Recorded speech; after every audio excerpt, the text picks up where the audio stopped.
Yeah, what's good, Joe? It's your man, the Bigga P, and here are my thoughts from last night's pay-per-view between Manny Pacquiao versus Timothy Bradley.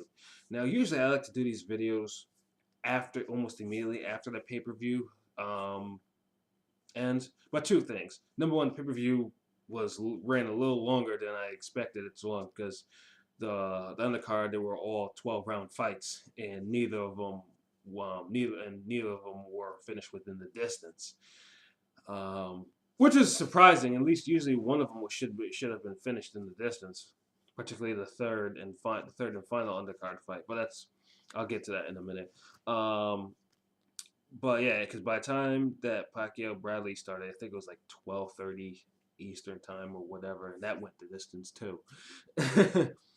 And two, around the time because I was drinking, um, I was drinking significantly enough where after the pay per view was done, I wasn't really focused enough to actually sit there, open up my laptop, and actually try to say some thoughts because they were kind of jumbling in my mind at that particular time.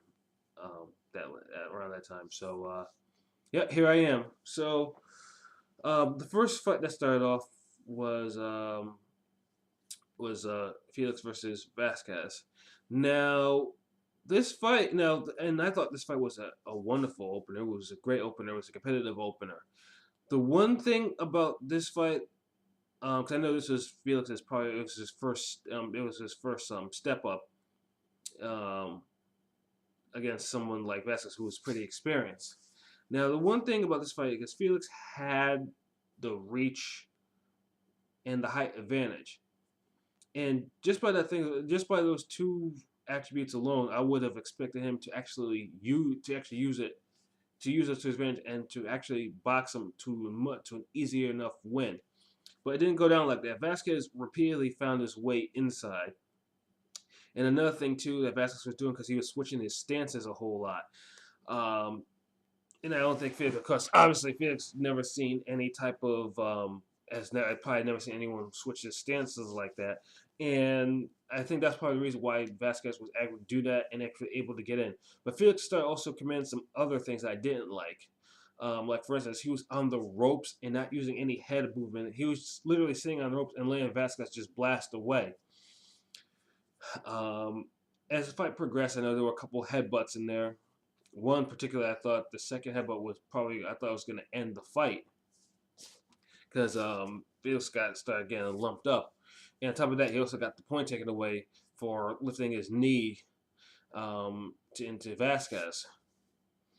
So so pretty much like I said, I feel this was more or less a fight that was a good lesson from. Um, I mean, even though he lost pretty clearly to me, I was nevertheless I was still impressed with with how he had because he was hitting him with some absolutely some nice combinations and stuff. But Vasquez was just too experienced and too awkward for him to overcome. And like I said, it was a damn good scrap. I really liked it because they really and some rounds were just really just were just throwing heat. The one thing about this fight that I found atrocious though was the scoring. Now, to two cards, I think two of the judges card had the fight 114-113, which I could not believe. Um, and I think probably in that scoring, the difference was probably the point taken away, which is in the case if that point wasn't taken away, the fight would have been a majority draw, and it sure as hell was not a majority draw type of fight. Um, so I was a little, and I thought, okay, that may actually be a foreboding to, maybe what might go on later on in the card. Um, but yeah, I mean, like I said, I was impressed. I mean, like I said, it was an excellent opener to start off things, and I definitely look forward to seeing both of them, in their next fights. The next fight was Jesse Vargas versus Khabib. Um, I'm about to butcher this name, so bear with me. Ala Kaverdiev. Um, if I pronounced it right, if I didn't pronounce it right, it is, I try.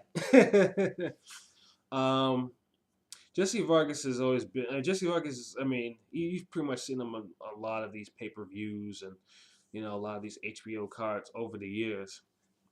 I'm personally not a fan of him per se, but I like over the over the several years, I do think he's improved a whole lot. Just doesn't carry a lot of power um, into these fights. And then we got Khabib, whose power is kind of deceiving because if you look at his KO record, you look like wow, Khabib's a light hitter, but no, he's not a light. He's not. He's more or less. Um, he's an accumulative puncher. I mean, he's more known for being the one to hand Guzman his first L. Um, so I thought this was another evenly matched fight, and it was. And this is what they mentioned was like a brutal chess match, and that to me was accurate on how to actually describe this fight. Um, at first, in the early on, it was just Vargas's jab that was just that was offsetting Khabib a whole lot, and Vargas was pumping that jab. For the first 3 or 4 rounds, and then Khabib realizes that he's not, he has to let his hands go before he gets too down on the cards, and that's what they did. And he rocked Vargas several times during the fight, but in doing so, also, Vargas was throwing some nice combinations, and that left uppercut that Vargas was throwing was money. Like it was a nice uppercut. But as the fight progressed, I think Khabib's pressure was starting to get to Vargas, and Vargas was doing he was doing the body work. He was throwing the left uppercut in the clinch. He was out of the clinch. He was throwing it, and he was landing. And Khabib's of course, I think the butts opened up some very serious cuts. I actually thought this fight. Would have ended with those cuts because they were kind of bad. And the fight was so close. Like into the last round, I was thinking to myself, like whoever won this 12th round convincingly would probably win the fight. And even then, I had a hard time thinking about who actually won that final round. So I was really interested to see what the scores were going to be. Vargas, ended up the winner and the new interim champion at 140. Whatever that means, I don't know. That means that means pretty much if Danny Garcia decides to give up his WBA belt, then Jesse Vargas actually becomes a full champion. But my whole thing with interims, that's for another conversation. Actually, no, I've had another video on interim titles and my thoughts on them. But my hats off to him. It was a good victory for him. Khabib, Khabib can learn from this. Khabib will have to learn that he has to he can't just wait for someone to try, wait for a jab or someone to actually establish dominance first. He's gonna have to let his hands go, and Khabib can throw some combinations. He has some pop, and it was I was sad to actually see his zero go, but like I said, it was a lesson learned. The judges' scores, however, too, I believe, were also a little wide. I forgot exactly what they were. I think they were. They may have been a 117 or 118. I don't forget. All I know is there was a wide score that didn't reflect what I and others probably thought about the fight.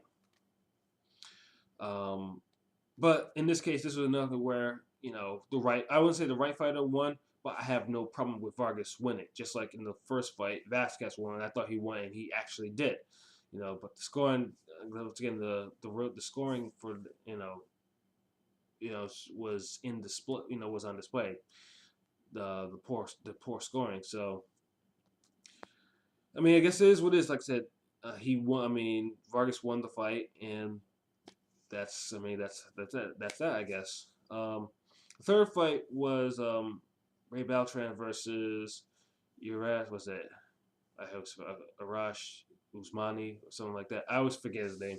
Usmani, I think I know he's fought on ESPN several times. Now, originally, I think the fight was supposed to be Roman Martinez, I like to say, but I think it came down with an illness.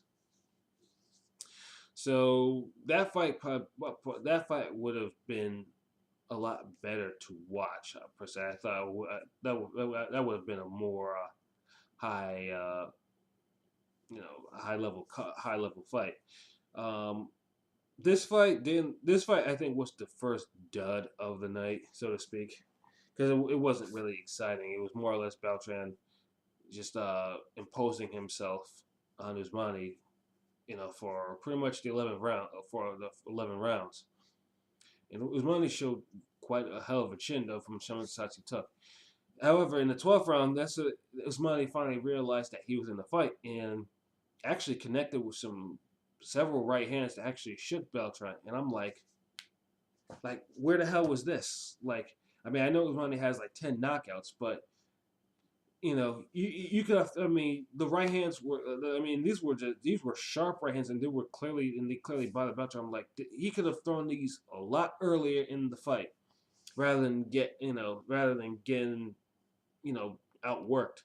Now I know he's a substitute. He probably looks like probably didn't train 100% for this fight, or didn't train to the level he needed to be ultra, to be competitive on.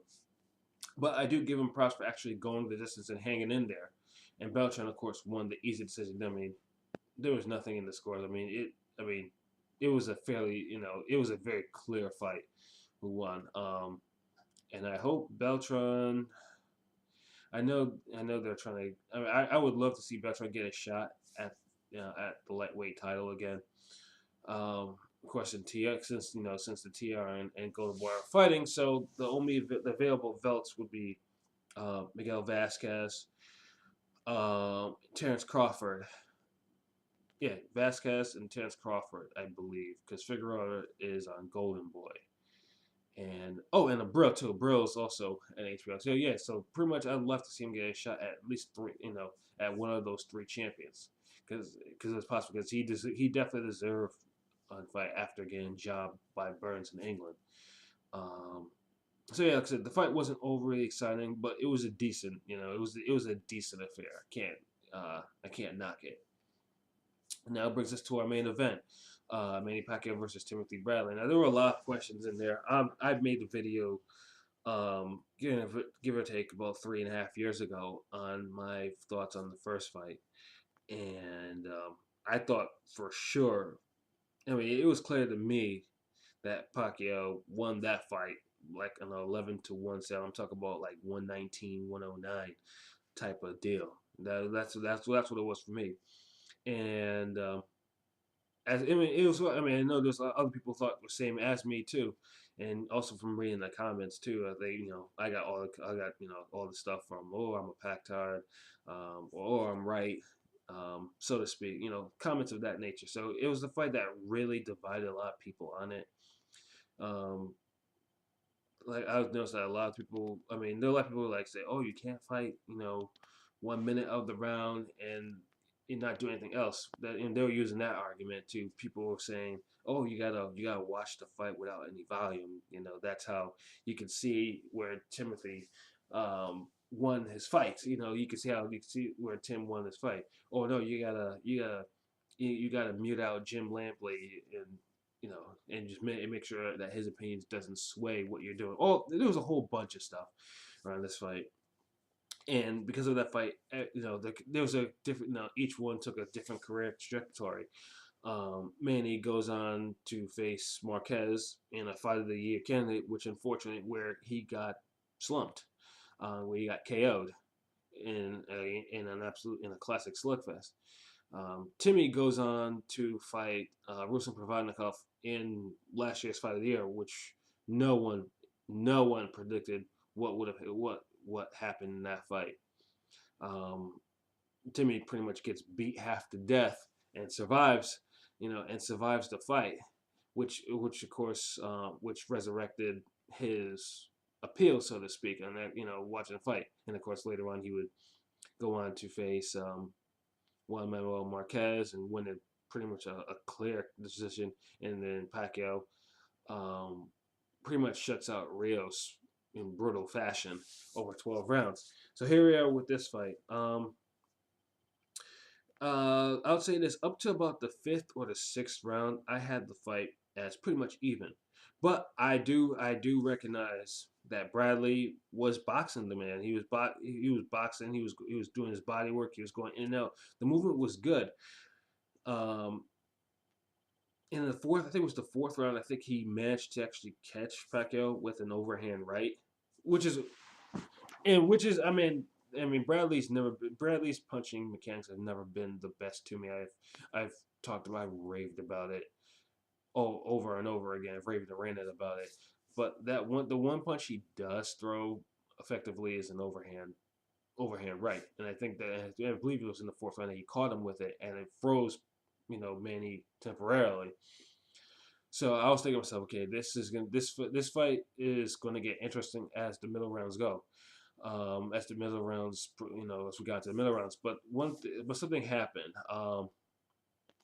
Tim realizing that he actually saw that he actually hurt Pacquiao just a little bit, decided to throw his boxing, throw the body work, and all types of stuff out of the, you know, to the back burner, and then try to, you know, if he was really loaded up with home run swings, trying to really take Pacquiao out because he was trying to go for that knockout because prior to that on 24/7 and the face to face he was talking all that trash like, oh yeah, me and Joe are we're training for, we're training to actually knock out Manny Pacquiao, even though Bradley has 12 career has 12 career knockouts in 31 fights, and never stopped any top level fighter, although he's put down a couple, to be honest, but he's never stopped a top level fighter.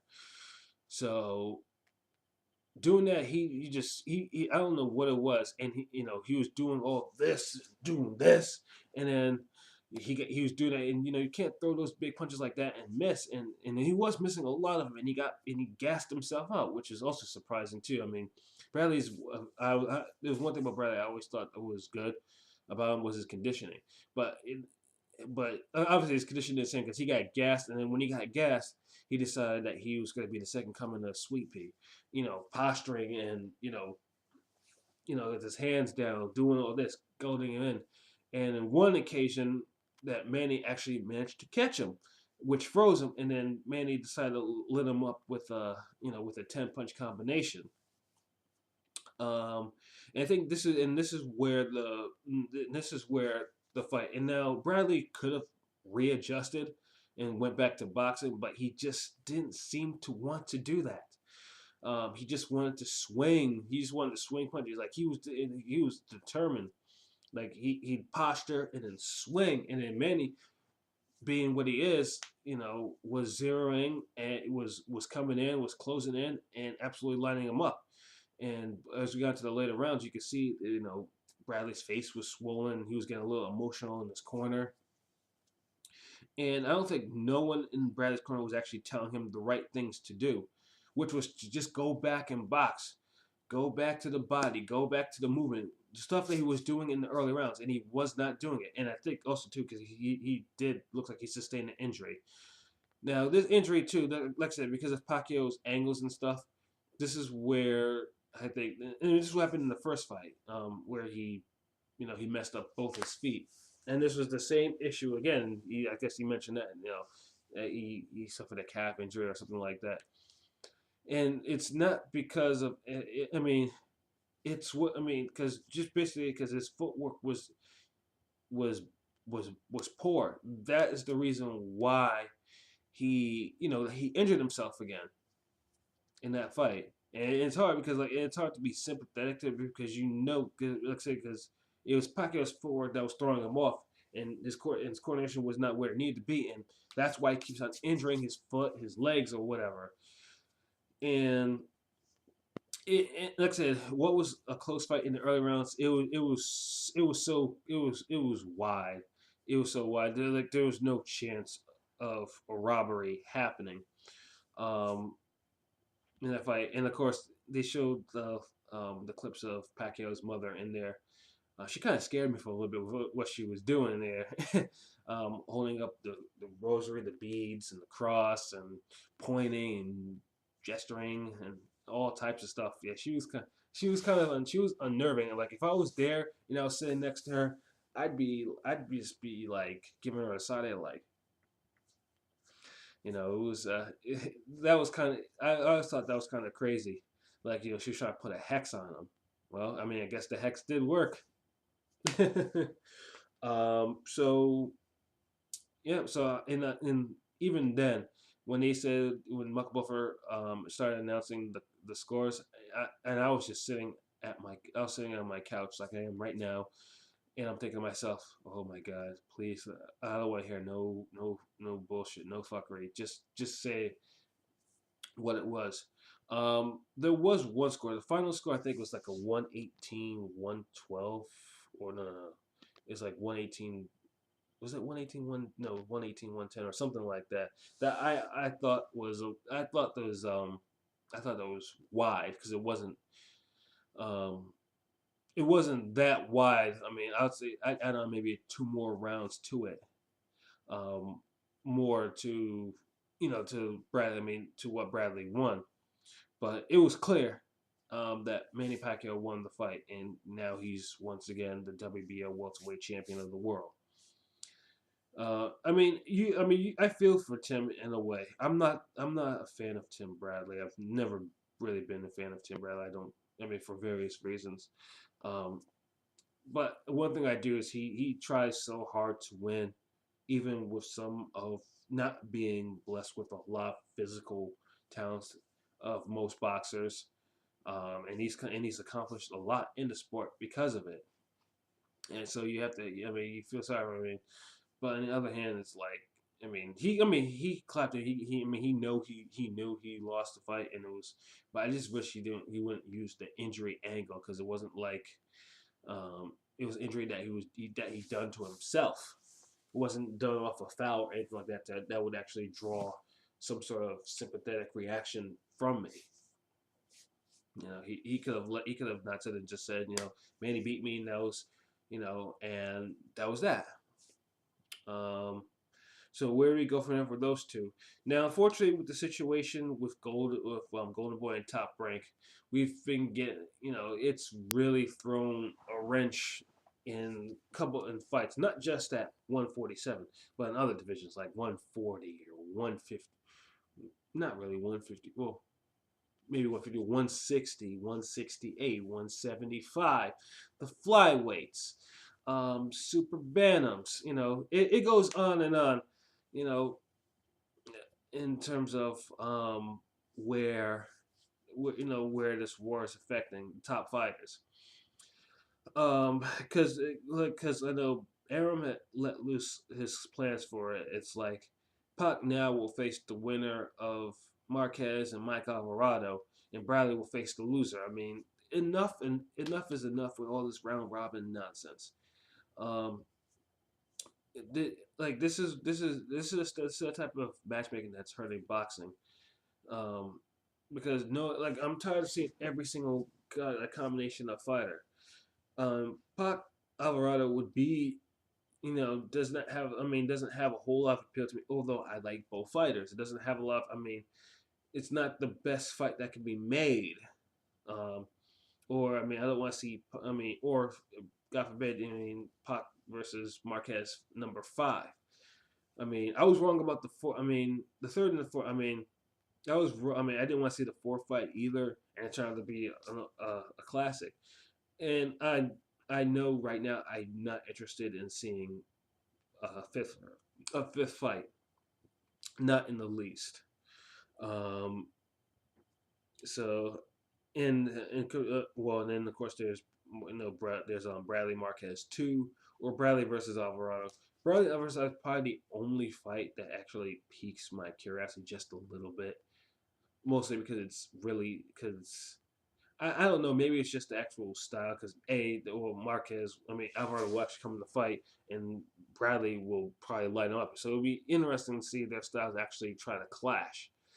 Um, but overall, the Cold War needs to stop, and this round robin stuff needs to stop. There's lots of better fights that can be made at 147, and not just within Top Rank, and all this recycling stuff just needs to really like cease. Um, so yeah, that's just my thought on that, on where they're going. Another thing with Pacquiao, Pacquiao was 35 years old, and he did, and I mean, I'm seeing the signs of decline, and there are signs of decline, right now. Um, but he still had enough, and he was not in his A game, but he was more like, I'd say his B game, but that B game was still enough to beat Timothy Bradley and to be the first man to take his zero. Um, this time, Clay, I mean, robbery could not occur after that. So, but it's good. I'm gonna be probably watching with my hand on my chin like this on where he's gonna go, because like I said, Bradley is one fighter. See, I mean, Marquez is not gonna tell me nothing. Maybe an Alvarado will probably tell me what he really has left. Who knows? But he's getting up there, and he is showing signs of slipping. It's slow, but it's there. So hopefully, as I know his contract with Aram is up at the end of this year. So hopefully, after whatever fight that's left that's on his contract, that'll be it. And he can actually go forward and actually try to make some fights outside of the top ranked banner, which is what he needs to do if this Cold War does not want to end. So, but anyways, that's my thoughts on the pay per view. Next week we got Bernard Hopkins and Shumanov card, triple header, which should be fairly entertaining.